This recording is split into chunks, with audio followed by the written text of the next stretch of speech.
पिछले 17 सालों में बिहार जैसे देश के सबसे पिछड़े राज्य में माननीयों का वेतन 40 गुना और भत्ता 20 गुना बढ़ गया। आपकी आमदनी कितनी बढ़ी, ये आज आपको हम बताएंगे हमारी इस खास रिपोर्ट में। आप बने रहे हमारे साथ। आप देख रहे हैं न्यूज सिटीज और मैं हूं सम्राट कुमार।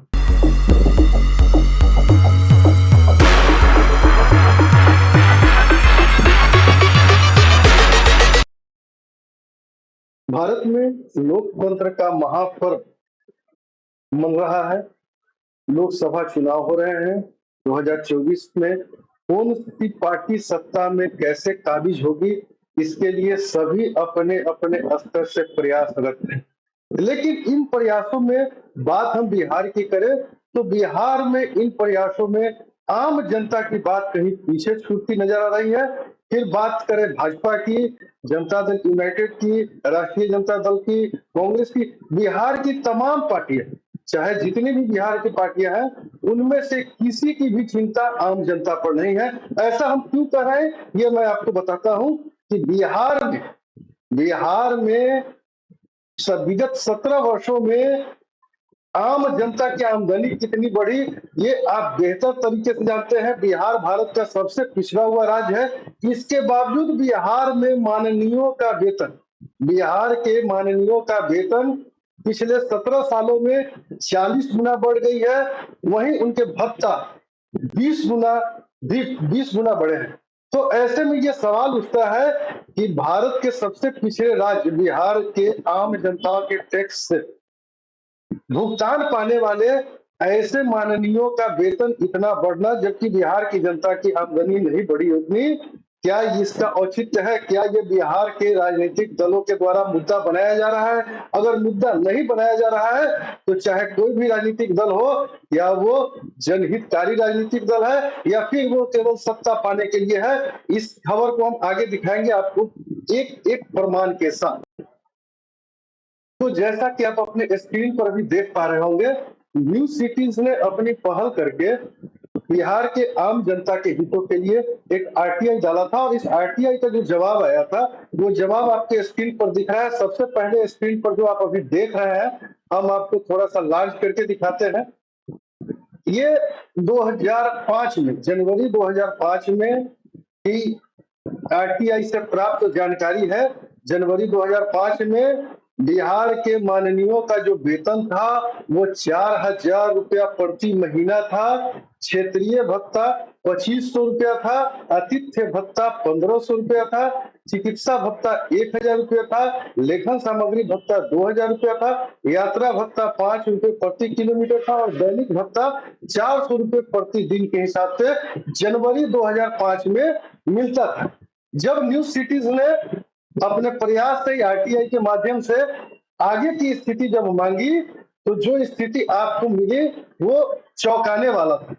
क्योंकि पिछले 17 सालों में बिहार ने विकास तो भले ही किया, लेकिन वो विकास नहीं हो पाया जो माननीयों का भत्ता इतना बढ़ जाए। जैसा कि आप अपने स्क्रीन पर देख रहे होंगे, अगस्त 2022 में माननीयों का जो वेतन था वो 4,000 से 40,000 में परिवर्तित हो गया। करीबन 10 गुना, आप देख रहे होंगे 10 गुना वेतन में वृद्धि हुई 17 सालों में। उसी प्रकार क्षेत्रीय भत्ता को अगर आप देखेंगे तो क्षेत्रीय भत्ता 2005 में, जनवरी 2005 में क्षेत्रीय भत्ता माननीयों को 2,500 रुपया मिला करता था, जबकि अगस्त 2022 में क्षेत्रीय भत्ता 50,000 रुपये हो गए। मतलब 20 गुना क्षेत्रीय भत्ता में वृद्धि हुई। इसी प्रकार आतिथ्य भत्ता 2005 जनवरी में 1,500 रुपया मिलता था। अब ये भत्ता बढ़ के आतिथ्य भत्ता को नहीं बताया गया है। लेकिन बात करें लेखन सामग्री पहले 2,000 रुपया था, अब अगस्त 2022 में ये बढ़कर 10,000 रुपया हो गया। मतलब 5 गुना की वृद्धि हुई। दैनिक भत्ता की बात करें, जब वेतन मिलता है तो फिर दैनिक भत्ता की उपयोगिता क्या है, सवाल ये भी है। लेकिन दैनिक भत्ता की बात करें तो दैनिक भत्ता 2005 में 400 रुपया प्रतिदिन मिला करता था, जो अगस्त 2022 में 17 साल के बाद ये 5 गुना बढ़ के 2,000 रुपया प्रतिदिन हो गया। इसके अलावे आप देख सकते हैं कि 2 जनवरी 2005 में चिकित्सा भत्ता 1,000 रुपया मिला करता था, जो अब अगस्त 2022 में ये स्क्रीन पर आपको दिख रहा है कि माननीय के सदस्य को उनके चिकित्सा पर व्यय हुए व्यय को उनके द्वारा प्रस्तुत चिकित्सा विपत्रों के आधार पर प्रतिपूर्ति किया जाता है। मतलब कि जनवरी 2005 में जो चिकित्सा भत्ता 1,000 था, अब वो अनलिमिटेड हो चुका है। अगर वो 10 लाख भी खर्चा करेंगे तो उसकी प्रतिपूर्ति की जाएगी। कहां से की जाएगी?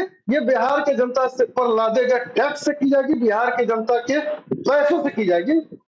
उसी प्रकार आप देख सकते हैं कि 15 लाख रुपया मोटर कार खरीदने के लिए, 1 लाख रुपया कंप्यूटर खरीदने के लिए प्रतिवर्ष, ठीक। और इसके अलावा माननीय सदस्य को एक वित्तीय वर्ष में निःशुल्क यात्रा हेतु, वो 15 लाख की गाड़ी की बात अलग है, वो 20 रुपए प्रति किलोमीटर गाड़ी के लिए पेट्रोल को दिया जाता है वो अलग है। उसके अलावा एक वित्तीय वर्ष में 3 लाख रुपए रेलवे कूपन और वायुयान यात्रा की सुविधा दी जाती है।